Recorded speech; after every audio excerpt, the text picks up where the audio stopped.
ಮೈಸೂರಿನ ಅಂಬಾವಿಲಾಸ ಅರಮನೆಯಲ್ಲಿ ಆಯುಧ ಪೂಜೆ ಸಂಭ್ರಮ ಮನೆ ಮಾಡಿದೆ.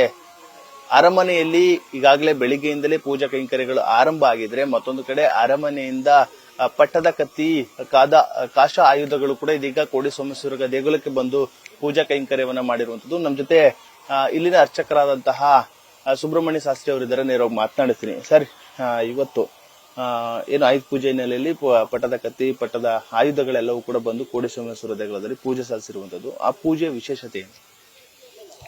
ಇಲ್ಲಿ ಯದುವಂಶ ಪ್ರಾರಂಭವಾದಂತಹ ಸ್ಥಳ ಆಗಿರುತ್ತೆ. ಯದುವಂಶ ಪ್ರಾರಂಭವಾದಂತಹ ಸ್ಥಳದಲ್ಲಿ ಇಲ್ಲಿ ಯಾವುದೇ ಒಂದು ಅರಮನೆಗೆ ಸಂಬಂಧಪಟ್ಟಂತಹದ್ದು ಯಾವುದೇ ಪೂಜಾ ಪುನಸ್ಕಾರಗಳು ಯಾವುದೇ ಇದ್ರೂ ಮೊದಲು ಇಲ್ಲಿ ಅನುಜ್ಞೆ ಪ್ರಾರ್ಥನೆ ತಗೊಂಡು, ತದನಂತರ ನಾನು ಈ ತರ ಸೇವೆಯನ್ನ ಮಾಡುತ್ತೇನೆ ಅಂತ ಅವರು ಅನುಜ್ಞೆ ತಗೊಂತಾರೆ. ಆ ಪ್ರಕಾರದಲ್ಲಿ ಈ ಹಳೆ ಕಾಲದಿಂದನೂ ಏನು ರಾಜವಂಶಸ್ಥರಲ್ಲಿ ನಡ್ಕೊಂಡು ಬಂದಿದೆ, ಇವತ್ತಿಗೂ ಸಹ ಅದೇ ರೀತಿಯಲ್ಲೇ ಆಯುಧ ಪೂಜೆ ಹಾಗೆ ನಡ್ಕೊಂಡು ಬಂದಿದೆ. ಇವತ್ತು ಸಹ ಎಣ್ಣೆ ಶಾಸ್ತ್ರ, ಪೂಜಾ ಕೈಂಕರ್ಯಗಳನ್ನೆಲ್ಲ ನಡೆದು, ಆಮೇಲೆ ಒಳಗಡೆ ಸೋಮೇಶ್ವರನ ದೇವಸ್ಥಾನದಲ್ಲಿ ಅಲ್ಲಿಯೇ ಸಹ ಪೂಜಾ ಕೈಂಕರ್ಯಗಳನ್ನ ಪಟ್ಟದ ಕತ್ತಿಗೆ ನಡೆದು, ತದನಂತರ ಮಹಾಮಂಗಳಾರತಿ ನಡೆದು, ಪೂಜಾ ಪುನಸ್ಕಾರಗಳ ಕೈಂಕರ್ಯ ನಡೆದು ಅವರು ಈಗ ತೆರಳಿದ್ದಾರೆ. ಈಗ ಅಲ್ಲಿಂದ ಮುಂದಕ್ಕೆ ಅಲ್ಲಿ ಅರಮನೆ ಒಳಗಡೆ ಅಂಬಾವಿಲಾಸದಲ್ಲಿ ಅಲ್ಲಿ ಸಹ ಪಟ್ಟದ ಕತ್ತಿ ಪೂಜೆಗಳು ಮಹಾರಾಜರು ಅಲ್ಲಿ ನೆರವೇರಿಸ್ತಾರೆ. ಅಲ್ಲಿ ನೆರವೇರಿಸ್ಬಿಟ್ಟು ಮತ್ತೆ ವಾಹನಗಳಿಗೆ ಅಶ್ವಾರೂಢ ಮತ್ತೆ ಗಜಾರೂಢ ಎಲ್ಲರಿಗೂ ಸಹ ಅಲ್ಲಿ ಆನೆ ಕುದುರೆಗಳಿಗೆಲ್ಲ ಅಲ್ಲಿ ಪೂಜೆಗಳನ್ನು ನಡೆಸಿ, ತದನಂತರ ಇವತ್ತಿನ ಒಂದು ಈ ಆಯುಧ ಪೂಜಾ ಕಾರ್ಯಕ್ರಮವನ್ನ ಅಲ್ಲಿಗೆ ಮುಕ್ತಾಯ ಮಾಡಿ. ಯದುವಂಶ ಆರಂಭ ಆಗಿದ್ದೆ ಇಲ್ಲಿ, ಆ ನಿಟ್ಟಿನಲ್ಲೇ ಇಲ್ಲಿ ವಿಶೇಷ ಪೂಜೆ. ಹೌದು, ಯದುವಂಶ ಪ್ರಾರಂಭವಾಗಿರೋದ್ರಿಂದ ಆ ಒಂದು ಸನ್ನಿವೇಶದಲ್ಲೇ ಇಲ್ಲಿ ಸ್ವಾಮಿಯ ಸನ್ನಿಧಾನದಲ್ಲಿ ಬಂದು ಇಲ್ಲೇ ಪೂಜೆ ನಡೀಬೇಕು ಅನ್ನೋದೊಂದು ಆಜ್ಞೆ ಇರೋದ್ರಿಂದ, ಹಾಗಾಗಿ ಅವತ್ತಿನಿಂದ ಇವತ್ತಿನವರೆಗೂ ಈ ಸಾವಿರಾರು ವರ್ಷದ ದೇವಸ್ಥಾನಗಳು ಇವೆರಡುವೆ. ಇದಕ್ಕಿಂತ ಮೊದಲು ಯಾವುದೂ ಇರಲಿಲ್ಲ, ಅರಮನೆ ಯಾವುದೂ ಇರಲಿಲ್ಲ. ಹಾಗಾಗಿ ಇವತ್ತು ಈ ರಾಜರು ಇಲ್ಲಿಂದ ಅಭಿವೃದ್ಧಿ ಆಗಿರೋದ್ರಿಂದ ಕಾರಣ ಈ ದೇವಸ್ಥಾನದ ಪ್ರಾಮುಖ್ಯತೆಯನ್ನ ಅರಮನೆಗೆ. ಇಲ್ಲಿ ಅರಮನೆಗಳು ಯಾವುದೂ ಇರಲಿಲ್ಲ, ಯಾವುದೂ ಇರಲಿಲ್ಲ, ಯಾವ ತರವಾದಂತಹ ಅರಮನೆಗಳು ಯಾವುದೂ ಇರಲಿಲ್ಲ. ಅದಾದ್ಮೇಲೆ ಒಂದು ಮರದ ಅರಮನೆ ಆಯ್ತು. ಆ ಮರದ ಅರಮನೆಗೆ ಒಂದು ಬೆಂಕಿ ಬಿದ್ದು ಅದು ಸುಟ್ಟಾಗುತ್ತೆ. ಅದಾದ ಮೇಲೆ ಈ ತರ ಅರಮನೆ ನಿರ್ಮಾಣವಾಗುತ್ತೆ. ಇಲ್ಲಿಂದ ಮುಂದಕ್ಕೆ ರಾಜರು ಅಭಿವೃದ್ಧಿ ಬಂದಂತ ಸ್ಥಳ. ಪಟ್ಟದ ಕತ್ತಿಗೆ ಏನು ಮಹತ್ವ, ಇಲ್ಲೇ ಪೂಜೆ ಮಾಡುವಂತದ್ದು, ಅದರ ಮಹತ್ವ ಏನು ಸರ್? ಮಹತ್ವ ಅಂತಂದ್ರೆ ರಾಜ್ಯವನ್ನ ಸ್ಥಿರವಾಗಿ ಮಾಡಿಕೊಟ್ಟಂತದ್ದು, ರಾಜ್ಯವನ್ನ ಕೊಟ್ಟಂತ ಸ್ವಾಮಿ. ಈ ಮೈಸೂರು ಮಹಿಷಪುರ ಅನ್ನೋದು ರಾಜ್ಯವನ್ನ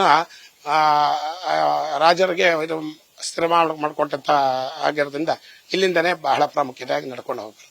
ಇನ್ನು ರಾಜರು ಬಂದು ಇಲ್ಲಿ ಯದುವೀರವರ ಆಗಿರ್ಬೋದು, ಇಲ್ಲಿ ಸಂಕಲ್ಪ ಮಾಡುವಂತದ್ದು, ಆತರ ಪೂಜೆ ಅದು 2 ದಿನ ಮುಂಚಿತವಾಗಿ, ದಸರಾ ನಡೆಯುವ 2 ದಿನ ಮುಂಚಿತವಾಗಿ ಅವರು ಬಂದು ಸಂಕಲ್ಪ ಪೂಜೆ ಪುನಸ್ಕಾರಗಳನ್ನ ನಡೆಸಿಕೊಂಡು, ಆಮೇಲೆ ಅಲ್ಲಿಂದ ಅದಾದ್ಮೇಲೆ ದಸರಾ 10ನೇ ದಿವಸ ಮುಗಿಯೋವರೆಗೂ ಅವರು ಬರೋದಿಲ್ಲ. ಯಾಕಂದ್ರೆ ಅವ್ರ ಕೈಯಲ್ಲಿ ಕಂಕಣ ಇರೋದ್ರಿಂದ ಅವರೆಲ್ಲೂ ಬರಂಗಿರಲ್ಲ, ಹೊರಗಡೆ ಎಲ್ಲೂ ಬರಲ್ಲ.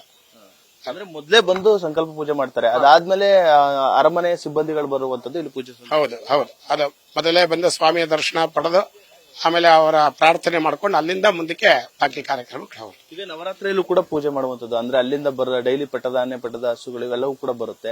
ಇನ್ನ ಆಯುಧ ಪೂಜೆ ಇದ್ದೇನೆ ಇವತ್ತು ಕೂಡ ಬರುತ್ತೆ. ಇನ್ನ ನಾಳೆ ಏನಾದ್ರು ಆತರ ಪೂಜಾ ಕೈಂಕರ್ಯಗಳು ಇಲ್ಲೇ ನಡೆಯುತ್ತಂತ ಇದೆ? ಇಲ್ಲ, ಇಲ್ಲಿಗೆ ಇವತ್ತಿಗೆ ಕೊನೆ ಆಗುತ್ತೆ. ಆಯುಧ ಪೂಜೆ ದಿವಸನೇ ಇವತ್ತೇ ಲಾಸ್ಟ್. ಮುಂದೆ ದಶಮಿ ದಿವಸ ಇಲ್ಲಿ ಭುವನೇಶ್ವರ ಗುಡಿ ಹಿಂಭಾಗ ಭುವನೇಶ್ವರಿ ದೇವಸ್ಥಾನ ಇದೆ, ಅಲ್ಲಿ ಬನ್ನಿ ವೃಕ್ಷ ಇದೆ. ಆ ಬನ್ನಿ ವೃಕ್ಷಕ್ಕೆ ಪೂಜೆ ಅಲ್ಲಿಗೆ ಅವ್ರು ಬರ್ತಾರೆ. ಅಲ್ಲಿ ಬನ್ನಿ ವೃಕ್ಷ ಪೂಜೆ ಮುಗಿಸ್ಕೊಂಡು ಅಲ್ಲಿಂದನೇ ಕಂಕಣ ವಿಸರ್ಜನೆ ಮಾಡ್ಕೊಂಡು ಹೊರಗಡೆ ಬರ್ತಾರೆ.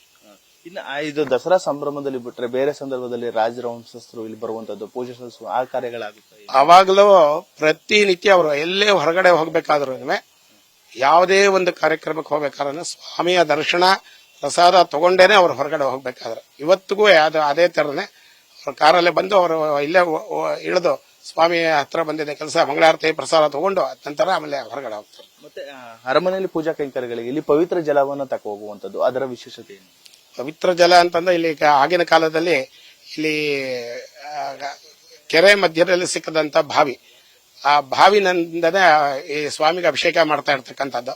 ಹಾಗಾಗಿ ಈ ಬಾವಿಯಿಂದನೇ ನೀರು ತಗೊಂಡು ಗಂಗಾ ಪೂಜೆ ನಡೆಸ್ತಾ ಇರ್ತಕ್ಕಂಥದ್ದು. ಈಗ ಅದೇ ತರನೇ ಪ್ರತಿನಿತ್ಯ ಹಂಗೆ ನಡ್ಕೊಂಡು ಬಂದಿದೆ. ಅಂದ್ರೆ ಅರಮನೆಯಲ್ಲಿ ಯಾವುದೇ ಪೂಜೆ ನಡೆದ್ರು ಇಲ್ಲಿನ ಪವಿತ್ರ ಜಲವನ್ನ ತಗೊಂಡೋಗ್ತಾರೆ. ಇದಿಷ್ಟು ಅರ್ಚಕರಾದಂತಹ ಸುಬ್ರಹ್ಮಣ್ಯ ಶಾಸ್ತ್ರಿ ಅವರ ಮಾತಾಗಿರುವಂತದ್ದು. ಅಂದ್ರೆ ಯಾವುದೇ ಅರಮನೆಯಲ್ಲಿ ವಿಶೇಷ ಪೂಜಾ ಕೈಂಕರ್ಯ ನಡೀಲಿ ಅದಕ್ಕೆ ಮೊದಲ ಪೂಜೆ ಇಲ್ಲಿ ಕೋಡಿ ಸೋಮೇಶ್ವರ ದೇಗುಲ ಹಾಗೆ ಕೋಡಿ ಕಾಲಭೈರವೇಶ್ವರ ದೇಗುಲದಲ್ಲಿ ನಡೆಯುವಂತದ್ದು. ಏನು ದಸರಾ ಪ್ರಾರಂಭಕ್ಕೂ ಮುನ್ನವೇ ಇಲ್ಲಿ ಸಂಕಲ್ಪ ಮಾಡಿ ಯದುವೀರ್ ಅವರು ತೆರಳಿದ್ರು. ಇದಾದ ಬಳಿಕ ನಾಳೆ ಭುವನೇಶ್ವರಿ ತಾಯಿಗೆ ಒಂದು ಪೂಜೆಯನ್ನು ಸಲ್ಲಿಸ್ತಾರೆ ಎಂಬ ಮಾತುಗಳನ್ನು ಕೂಡ ಹೇಳ್ತಾ ಇರುವಂತದ್ದು. ಕ್ಯಾಮರಾ ಪರ್ಸನ್ ಅರ್ಸಿ ಜೊತೆ ನಂದೀಶ್, ನ್ಯೂಸ್ ಫಸ್ಟ್, ಮೈಸೂರು.